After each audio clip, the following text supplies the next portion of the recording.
Bom, pessoal, primeiro boa noite para vocês. Espero que estejam todos bem. Hoje a gente vai aqui estar passando alguns temas, né? A gente arranjou uma forma, devido a essa questão toda de saúde pública que a gente está passando no nosso país e no mundo, né? A gente arranjou esse meio que é para vocês não ficarem aí com o tempo ocioso e sem ter o conteúdo, né? Na verdade, é uma forma de vocês não estarem perdendo nenhum tipo de aprendizado, tá certo? Esse material todo ele vai estar disponível para vocês no AVA, né, naquela plataforma que vocês já conhecem, ou a gente vai estar disponibilizando através de um link no YouTube para vocês. E também a gente vai procurar estar anexando artigos ou alguns outros documentos para facilitar todo o estudo de vocês. Falar também, e aí talvez eu possa estar falando em nome do Thiago também, que a gente vai estar disponível por e-mail, por telefone, para poder estar esclarecendo as dúvidas que vocês venham a ter, tá? Então a gente vai estar 100% disponível aí para vocês, tá certo? Então sem mais delongas, vamos aqui que eu vou tentar encurtar, ser bem direto nas informações. Bom, o tema de hoje são as síndromes mieloproliferativas, não é um tema que a gente já deveria ter tido, mas acabou tendo essa parada. Então, me coube falar sobre as síndromes mieloproliferativas Filadélfia negativo, né, que são essas três primeiras: polistemia vera, trombostemia essencial e mielofibrose primária. A leucemia mieloide crônica, ela é uma síndrome mieloproliferativa, porém, ela é considerada uma Filadélfia positivo, né? Então, as três primeiras é Filadélfia negativo, e a leucemia mieloide crônica é uma leucemia mieloide crônica Filadélfia positiva. Elas têm essa diferença. Uma outra diferença delas é que essas três primeiras elas podem evoluir para uma leucemia mieloide aguda, né? Diferentemente dessa leucemia mieloide crônica, né, que a gente chama não de mieloide aguda, a gente fala que ela evolui para uma crise blástica. Tá? Mas por que elas são mieloproliferativas? O que elas têm em comum? Que todas elas são neoplasias hematológicas que o clone neoplásico ele origina de uma célula-tronco, de uma stem cell, né? Então esse clone ele é capaz de se proliferar na medula óssea e se diferenciar nas células hematológicas maduras, né? Leucócitos, hemácias ou plaquetas, certo? Então essas quatro elas têm isso em comum, mas tem essas diferenças também que eu falei para vocês. Hoje me cabe falar das três primeiras, que são Filadélfias negativos, e o Thiago vai estar mandando um material falando dessa última para você. Bom, então o primeiro que eu vou falar é sobre policitemia, tá? Veja bem, não é polistemia vera, é policitemia. Vocês têm que saber diferenciar esse termo da patologia. Definição da polistemia: um aumento da hemoglobina ou do hematócrito, né? Então, da hemoglobina a gente aumenta nos homens maior que 16,5, ou um aumento nas mulheres maior que 16. A gente tem aí também um aumento de hematócrito, maior que 49% nos homens ou 48% nas mulheres. E a gente divide em primárias ou secundárias, tá certo? Bom, a definição das primárias, como eu havia falado com vocês, lembra que essas neoplasias que a gente vai falar são neoplasias hematológicas que originam de uma célula-tronco, né, de uma stem cell. Então, as primárias são anormalidades inatas, né, que envolvem progenitores hematopoéticos e células-tronco, levando à superprodução constitutiva de hemácia, que são acompanhados por baixos níveis de eritropoetina. A eritropoetina é aquele hormônio produzido nas células justaglomerulares, lá no rim, né, estimulando a medula a produzir a célula vermelha. Então, a gente tem uma alteração no clone neoplásico que, apesar por alguma alteração genética, que a gente vai ver mais na frente, essa célula-tronco ela consegue produzir hemácias a despeito do aumento da eritropoetina. A secundária não. São consequências de condições que levam ao aumento da produção da eritropoetina, que atua em progenitores normais, que não têm uma normalidade genética e produz excesso de hemácia. Isso acontece em algumas doenças que causam hipóxia, por exemplo, um DPOC, uma infecção, né? Que aí por uma questão de compensação o corpo vai lá mandar um estímulo para a produção de eritropoetina a fim de estimular o excesso de hemácias e aí atuar de uma certa forma carreando. Bom, então a figurinha que a gente tem aí, é só para falar um pouquinho, olha, quando a gente tem aí a hipóxia, né, a gente tem então aqui a hipóxia, a gente vai ter o fator indutor de hipóxia, né, ele é produzido a partir da hipóxia, né, e aí vai estimular a produção de eritropoetina e também do fator de crescimento endotelial. Vai fazer uma neurogênese e aí vai acontecer todo o processo. Aqui vai ter um crescimento de novos vasos e da eritropoetina a produção de mais hemácias, né, para carregar mais oxigênio e a gente tentar compensar essa hipóxia de alguma forma. O que acontece na polistemia? A gente tem uma mutação dessa JAK2 e ela consegue estimular o receptor de eritropoetina mesmo sem a ligação dela aqui no receptor. Então a gente tem uma alteração genética nessa JAK2, na polistemia vera, que faz com que esse receptor estimule a produção de células vermelhas, mesmo que a eritropoetina não esteja aqui ligada. Por isso que a gente tem baixos valores de eritropoetina, porque aí vai ocorrer um feedback negativo para você produzir menos, né? O corpo vai entender que você está produzindo muito por alguma forma, então você vai acabar produzindo menos. Então vocês vão ver que a dosagem da eritropoetina na polistemia vera se encontra baixa. Então, mais uma vez, a gente tem o receptor de eritropoetina, já ligada a essa janusquinase, né? Que é uma quinase que liga os receptores de membrana de fator de crescimento. E a partir do momento em que a gente tem a ligação da eritropoetina, ela ativa a STAT5, que é uma proteína de transcrição, e aí sim vai ter uma fosforilação desse receptor, fazendo transdução de sinal, e a gente vai ter a produção aí de células vermelhas, tá certo? Na polistemia vera, então, novamente, a gente não tem esse processo, não acontece nada disso. A JAK2 ela consegue fosforilar isso independente da ligação de eritropoetina. Bom, então aqui são algumas causas de polistemia. A gente tem polistemia relativa, mas muita atenção. Então, paciente usando diurético, paciente apresentando vômito, paciente apresentando diarreia, paciente que fuma, são pacientes que têm uma concentração maior do volume, então pode fazer uma polistemia relativa. Então é bom aí na investigação, quando a gente pega um hemograma, perguntar, fazer algumas perguntas para o paciente para saber se ele realmente está desidratado, as medicações que ele utiliza. A gente tem polistemia absoluta relacionada a genes aí inatos, né? Então a gente tem aí onde entra a polistemia vera, tá certo? São mutações somáticas adquiridas e causas secundárias relacionadas à hipóxia, como eu falei para vocês, ó, doença pulmonar obstrutiva crônica, algumas infecções, altas altitudes, tumores, né, que vão fazer produções autônomas de eritropoetina, entre algumas outras causas aqui, tá bem? Depois vocês podem estar olhando aí. Então a gente tem alguns sintomas, não é? E aí os sintomas que a gente vai ter aí são sintomas de hiperviscosidade.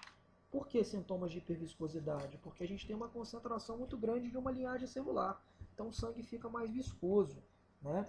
Então isso vai acarretar em distúrbio visual, isso vai acarretar em cefaleia, isso vai acarretar em tontura, isso vai acarretar em parestesias, tá certo? Sinais de insuficiência cardíaca, de espineia, alguns relacionados à polistemia vera, tá?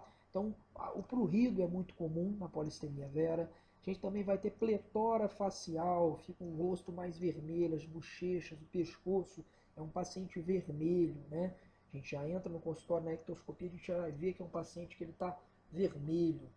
E a gente tem risco também de trombose ou sangramento, justamente também pela hiperviscosidade. Tem um risco de trombose arterial em torno de 16%. Bom, o diagnóstico a gente acaba pegando a saturação, porque né, a gente espera, obviamente, uma saturação mais alta na polistemia vera, uma causa um pouco comum de polistemia que tem uma oximetria mais baixa seria o DPOC, por exemplo, então isso a gente acaba conseguindo diferenciar. A gente tem a dosagem de eritropoetina, então lembrar lá no slide anterior que a gente divide a causa primária, que a gente tem uma diminuição da eritropoetina, e na causa secundária a gente tem um aumento, né? Dosar JAK2, sempre que a gente não tiver depressão de volume, EPO baixa, sintoma de polistemia vera, e um exame de imagem, justamente para a gente ver se não tem algum tumor ali que está fazendo a produção autônoma de eritropoetina, principalmente tumor renal. Então, aqui, como eu falei com vocês, a gente ocorre a mutação do JAK2, né? ativa a STAT5, que é uma proteína de transcrição, e vai fazer a proliferação celular. Sintomas prurido, trombose, eritromialgia. Eritromialgia, tá? É um termo que você começa a ter calor, parestesia, disestesia, sudorese nas extremidades, tá? Pletora conjuntival, hipertensão, esplenomegalia, hiperviscosidade, são coisas que a gente... Então o diagnóstico, né, é basicamente aqui, pela OMS, a gente tem hemoglobina maior que 16 em homem ou 16 em mulheres, ou hematócrito maior que 49 em homens e 48 em mulheres. Tem uma biópsia de medula, né, que vai mostrar um padrão aí compatível com a polistemia vera. E a presença da JAK2, né, V617F, né, que ela é chamada. Isso são critérios maiores. E o critério menor é a dosagem de eritropoetina abaixo do normal. Tá? Vocês vão ver que tem essa JAK2 exon 12 aqui, que é muito incomum. Acho que não chega a 5%.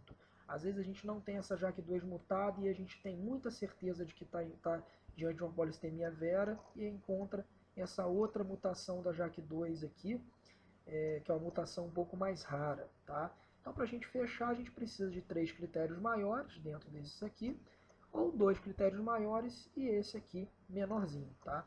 Esse aumento da massa, né, da célula vermelha, isso a gente na prática acaba não utilizando, então pode, na verdade, até estar ignorando. O ruxolitinib, que é o Jakavi, é basicamente o inibidor da JAK2. Tá? A gente inibe essa mutação, mas para usar, o paciente precisa ser intolerante ou começar a apresentar efeito resistente, né, ou intolerante aí à hidreia. Então, tem nesse slide aqui um esqueminha desse para vocês, eu vou depois estar enviando esse artigo aqui se vocês quiserem. Próximo aqui é a trombocitemia essencial. Então a gente tem aí algumas causas aí de trombocitemia, causa de trombocitose, acho que está um pouquinho ruim de vocês verem aqui, mas enfim, então a gente tem aqui anemia ferropriva da trombocitose reacional, tratamento de deficiência de vitamina B12 causa, anemia hemolítica, algumas causas inflamatórias, condições reumatológicas também, algumas infecções como tuberculose, algumas medicações também vão acabar acontecendo, grandes queimados, infarto agudo do miocárdio, isso acaba dando uma trombocitose, algumas condições malignas como linfoma, isso acaba podendo dar trombocitose no paciente, tá certo? E aí não necessariamente vai ser uma trombocitose essencial, e sim reacional. Então, sinais e sintomas, né?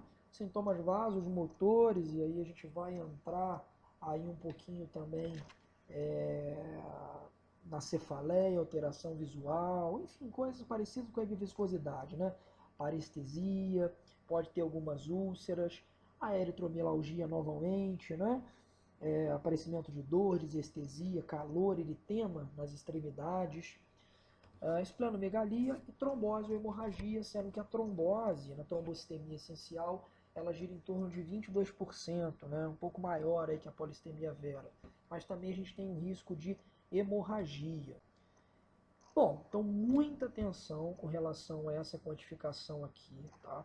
A gente vai ter algumas alterações genéticas, que não só na JAK2, tá? 65% dos pacientes vão ter a JAK2 positiva, tá?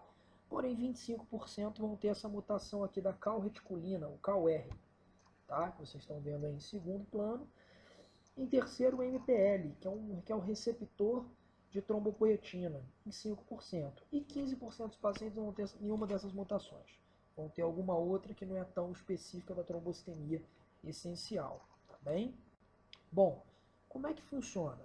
Basicamente, a gente vai ter aqui o CalR, que é uma proteína que ela vai se ligar ao receptor de MPL e aí vai ativar o JAK2 e a STAT. Quase que a mesma coisa da polistemia vera, né? Ela vai se ligar a esse receptor, fazendo com que você ative essa via, esse complexo, para você ter aí toda a fosforilação do receptor e, consequentemente, a produção de plaquetas, né? Olha o canal aqui, o MPL, então a gente pode ter tanto mutação na JAK2, como mutação no CalR, como mutação no próprio receptor, tá certo? E aí, o que acontece, por exemplo, na trombocitemia essencial, que é diferente da reacional? Na reacional, a gente tem ligações aqui, às vezes, de interleucina, alguns fatores inflamatórios que vão se ligar nesse receptor e vão fazer uma produção de plaqueta, tá? Então, mas na trombocitemia essencial a gente tem uma alteração genética em algum desses 3 pontos aqui. Bom, então o diagnóstico a gente vai também dividir aqui de acordo com o OMS em critérios maiores ou menores. Os maiores a gente tem plaqueta acima de 450 mil, uma biópsia de medula que vai mostrar sendo compatível com uma trombocitemia essencial. Não fecha critério, então a gente afasta as outras causas aí mieloproliferativas, incluindo leucemia mieloide crônica, polistemia vera, mielofibrose, alguma síndrome mielodisplásica e a presença aí de algum dos 3, né, ou do JAK2, ou do KOR, ou do NPL. E o critério maior é você afastar trombocitose reativa. Tá? Então, para a gente fechar, a gente precisa de 4 critérios maiores. Tá? Então, dessa vez não são 3 maiores, são 4 maiores, ou 3 maiores e 1 menor. Tá certo?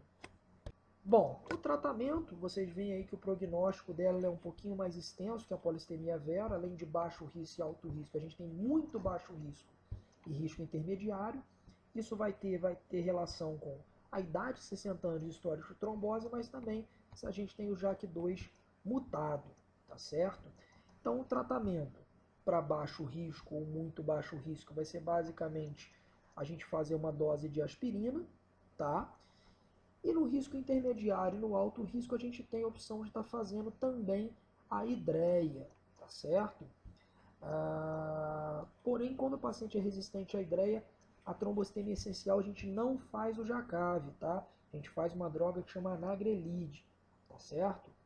Mas então, a gente vai fazer o prognóstico desse paciente, vai fazer aí uma dose de aspirina, ou a gente vai fazer a dose de aspirina com a citorredução com a hidreia. Muita atenção aqui nessa questão de vocês fazerem prognóstico e darem aí um direcionamento para o tratamento, tá bem?